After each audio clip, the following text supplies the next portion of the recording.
السلام علیکم ورحمۃ اللہ وبرکاتہ۔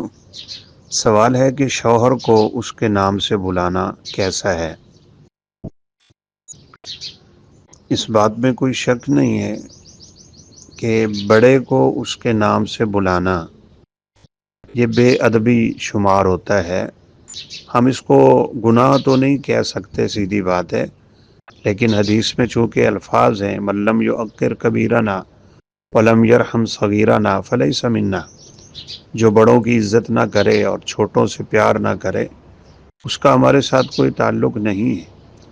اب بیوی کے لیے دنیا میں اس کے خامند سے بڑھ کے بڑا کون ہے؟ اس لیے خامند بھی بیوی کو کسی خوبصورت نام سے پکارے، اور بیوی کے لیے تو لازم ہے کہ وہ خامند کا احترام کرے۔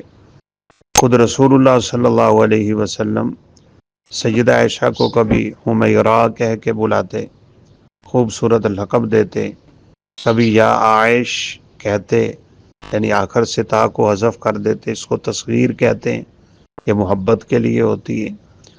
خود رسول اللہ صلی اللہ علیہ وسلم کو اللہ رب العزت نام سے نہیں پکارتے تھے، کہیں فرمایا یا ایھا النبی، یا ایھا الرسول، یا ایھا المدثر، یا ایھا المزمل، یعنی خوبصورت صفات سے یا بیٹوں کے نام سے خامند کو پکارا جائے، جیسے ابو فلاں، بچے کا نام مثال کے طور پہ عبداللہ ہے تو بیوی کہے ابو عبداللہ، عثمان ہے وہ کہے ابو عثمان، یا اس طرح اور کسی خوبصورت نام سے۔